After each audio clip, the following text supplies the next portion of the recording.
Sexual healing, the intricacies of intimacy, part 2, the practicum.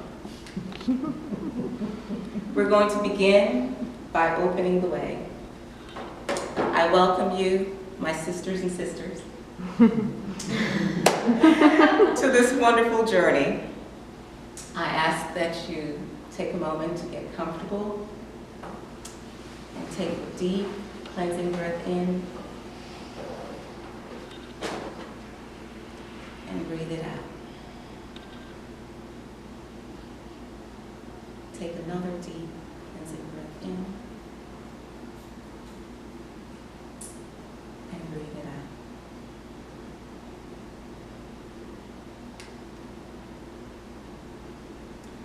out. I welcome you into a safe, loving, warm, and nurturing space that is filled with the light and grace and mercy. I want you to take a moment to envision your beloved, to place your hand on your heart,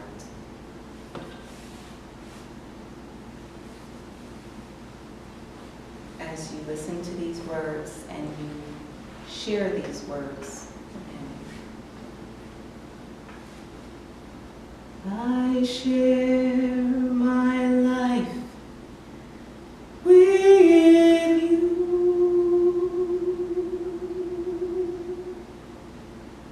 In a love that flower shining with the light and truth of God. Take this love from heaven and share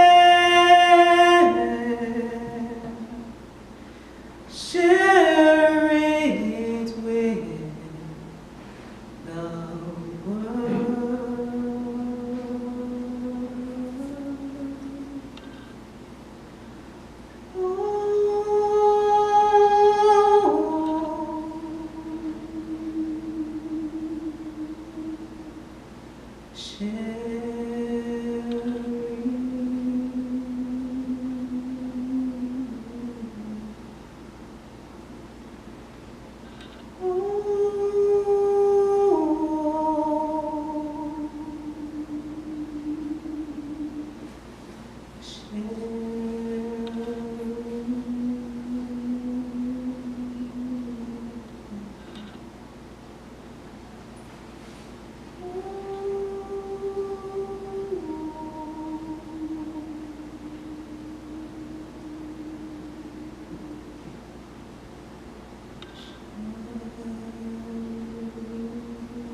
as you look into his eyes, repeat after me. I am willing to release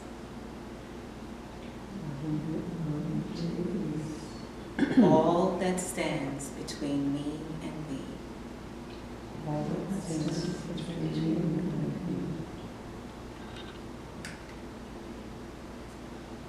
Sexual healing and intimacy is truly a healing that occurs within the context of love. And true healing can only occur when it is done in a holistic manner, incorporating body, mind, heart, and spirit. Today we're going to talk about Sankofa, the wisdom of the ancestors. Then we're going to talk about the first aspect of sexual healing, assessments. Do you know what is stealing your bliss? Then we're going to talk about building sexual intimacy, practical and proven steps to make in your journey. Last but not least, we're going to talk about cleansing. clearing away the toxins that may stand between me and my beloved. Sankofa, one of the reasons why we chose Sankofa to incorporate who we are as an organization is because the meaning of Sankofa is to go back and fetch it. And in many ways, that's where the journey of healing begins. Because we need to take on the wisdom of the elders in certain respects.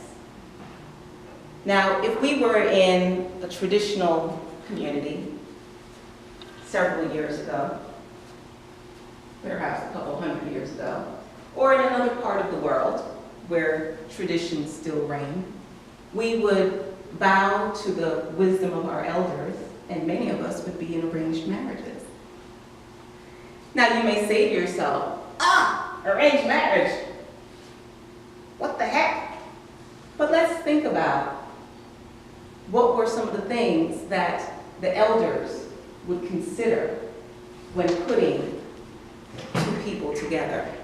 Things that we don't really think about because we are swept away by emotions most of the time when we enter into our relationships.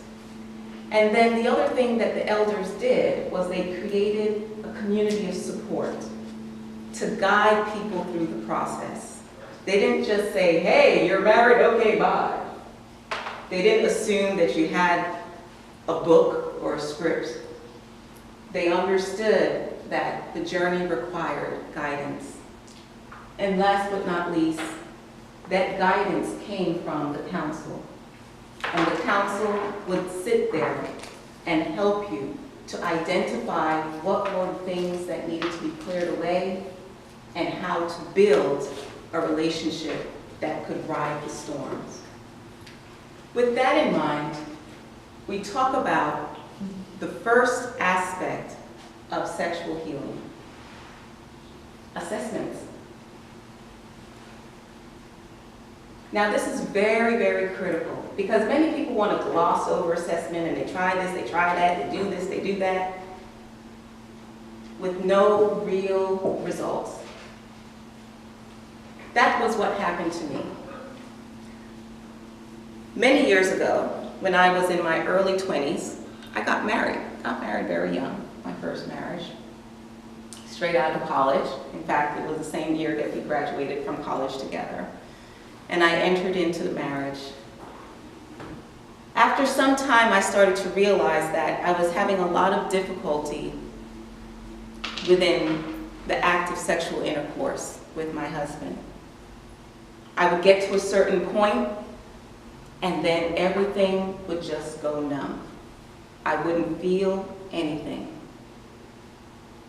And sometimes it would even get to the point where I would break down crying. Now, as you can probably imagine, that did not bode well with my relationship. In fact, my first marriage ended in divorce. And over the years, I went from one relationship to the next. And I couldn't understand why I kept having that block and why there was so much pain. At first, I thought there was something wrong with me physically. So, of course, I went to the gynecologist. Nope, all the stuff down there was working. Hormones are right. Finally, I went on a spiritual cleanse. And during that spiritual cleanse, it was a cleanse where we didn't eat for 3 days, we didn't sleep, and all we did was meditate and chant and meditate and meditate. And it was during that experience that I came to the awareness that the reason for my dysfunction was because of something that I had buried, that I didn't even remember had occurred. When I was a little girl, I had been sexually abused. And the thing about it, like I said, is that I didn't even remember it. I had buried it so deep in my subconscious, and yet it reverberated and affected my life. and it disrupted my relationships. That is why the first stage of the sexual healing journey is so critical. Assessments. And assessments have to be holistic in scope. Because like I said, there wasn't anything physically wrong with me, right?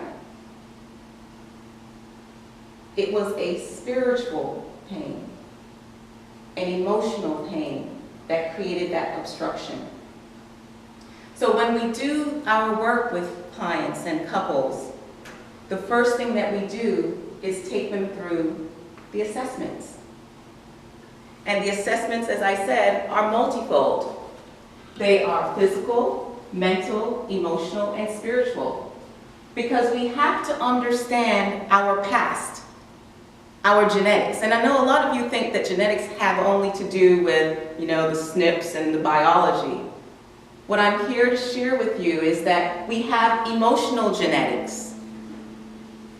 For me, what was wired into my emotional genetics was that trauma that occurred to me in my childhood.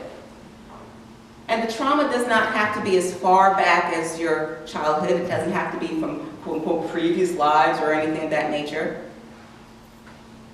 It's just part of your history.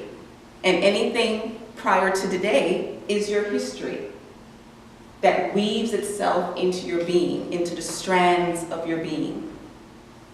It could be mental. Perhaps it is the belief systems that were passed on to you from your family, your beliefs about sexuality, about intimacy. Maybe it's evil, maybe it's wrong.